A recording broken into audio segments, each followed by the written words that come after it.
want to welcome back to Living History with Ted Goldsborough, and we're today talking to Dave Fish, whose family has been in the jewelry business for 3 generations in Bryn Mawr and at one time in Ardmore.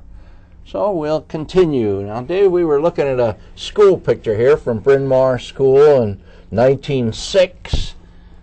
Could you tell me a little bit more about that? Well, the school was located just up in the next block, up from 1018. That's a good point. And so not there anymore. Not there anymore. It was the old Bell telephone lot, which people will remember, and now is going to be converted into some other kind of high-end retail stores, is what we've heard. It's right by the car wash, that whole large lot. Near the White Horse hardware store. Correct. Down the street. Correct. Okay. Just 2 doors down from the old hardware store. Good. So their lifestyles were not hop in the cars or buses to go to school or what have you. You walked to school.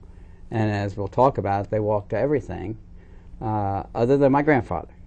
Because periodically, when my grandfather had to go on house calls, he would be picked up by the chauffeur or the carriage driver, depending on where we were in the history of our mode of travel.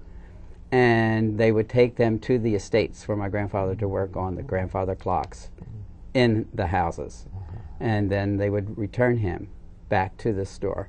And usually there was refreshment for them, meaning the chauffeur or the driver, which was usually a keg of beer was downstairs, keeping cool, and then my father, being the second to the youngest, or the youngest, would go down, draw a draft of beer, and bring it up and reward the chauffeur driving. And obviously they were all over 21, so we didn't have a problem of being intoxicated. It wasn't drink. Yeah. But the treat was that, you know, there's always a drip or two, so the young person that was doing it would get a little taste of beer.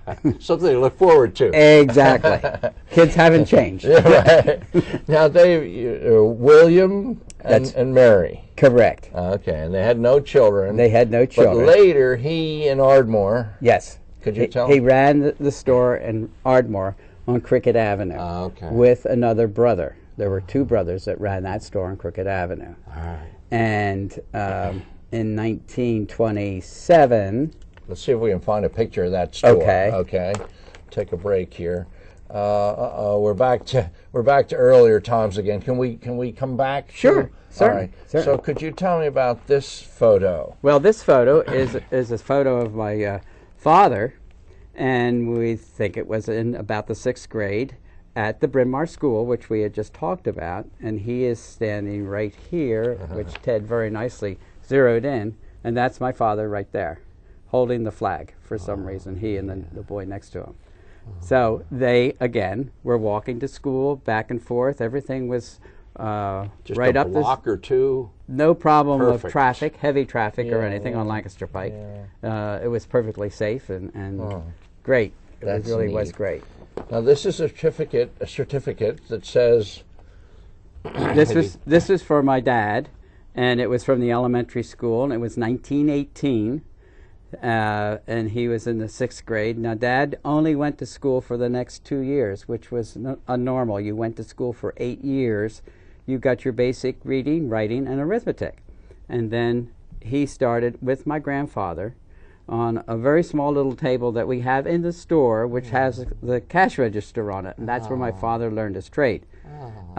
So he was young when they started, but this was so typical. If you were a farmer, you were working out in the fields. If you were blacksmith, you would be learning your trade right there at the shop. And maybe so 13 years old or 13 or 14 years old. It was just the way of life. So you got, in essence, it's like a diploma almost, but it's at the end of 8th grade or 6th grade or something like that. Okay. And we have a picture of a family outing, a backyard party here. This was something that, you know, typically everybody did on Sundays. And you traveled usually to your parents' home and what have you. So this is a picture of my grandmother and grandfather. And my grandfather's holding my brother, who was probably a year old. This was in 1932. These are all the brothers and sisters and husbands and wives. And this is my father and my mother When did they marry? They married in 1929, and my grandfather said, "My gosh, can you imagine these kids getting married? We're having a crash." But they got married anyway. And so they married and lived in Bryn Mawr, and we'll see a picture of where they did live. Okay. And this might be a picture of that? This is a picture of my mother and dad. This was probably in the 50s that was taken. And Dad died when he was 68. Mother died when she was 88, 89.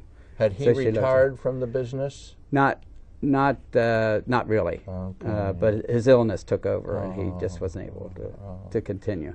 But I you was were- there. You were I was there, in the okay, store. I'd already okay. been in the store Good, for good, several good. years. So. And we have another family picture, but we also have a gravestone.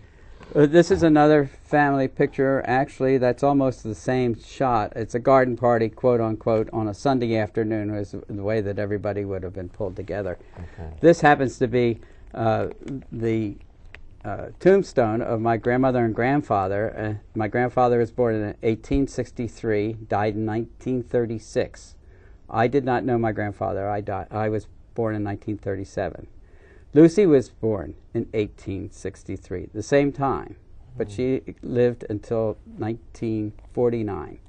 This is at the Baptist Cemetery on Old Gulf, New Gulf, the corner there, the church, and there are at least 6 of the family members also buried there, aunts and uncles and their spouses.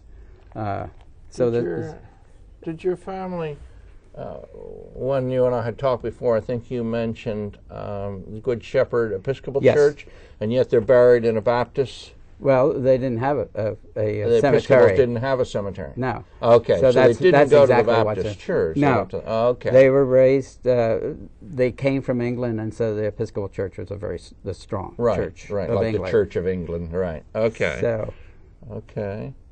All right. I guess this is a cousin or an uncle? this is the youngest son of John Fish, my uncle, Uncle Charles, and this is at the Autocar. This is when he worked at the Autocar. Now, he worked at the Autocar, and as I said, my aunt also was a nurse. Now, my aunt, Amy, graduated in 1918 from Bryn Mawr Nursing School. She was in one of the very first classes. So she obviously continued in high school, and I guess always had the feeling that she wanted to go on, so she went to nursing school. So the two of them did work at the Autocar in Ardmore. And she was a nurse for Autocar? She was a nurse for Autocar, and her husband happened to be Ralph Brown, who was a policeman on Long Marion Township police force. And Brownie the cop was a whistler. He blew that whistle. If you went through a red light, he'd nail you. I never admitted I knew Uncle. You know, it's Ralph. interesting that we don't think about policemen with those whistles Oh, yeah. anymore. Yeah. Now it's sirens.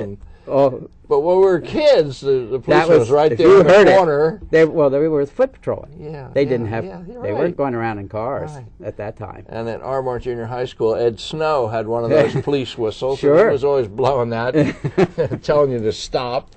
This is a later group. This was a group of the family, and this picture here is a picture of a cousin of mine who is still alive. She's 85 or 86. She lives in England, in Canterbury. She's an ordained minister and taught at the University of Canterbury. And this was an assembling of a lot of family. There's my mother again. That's myself, my wife, my cousins. This is the uncle that worked at the Autocar. So there's a lot of nice family memories here.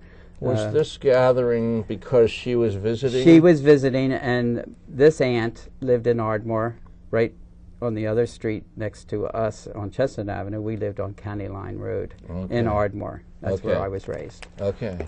Now we'll get to that County Line property pretty soon, but this is an apartment building? This is an apartment building. This is the old Gain and Snyder. This is a side view. And the storefront of Gain and Snyder was it was a grocery store. And my mother and father had a third-floor apartment. And so that was in 1929. 1931, my brother was born. So they moved down to the second floor because they needed a little larger apartment. They needed a two-bedroom apartment.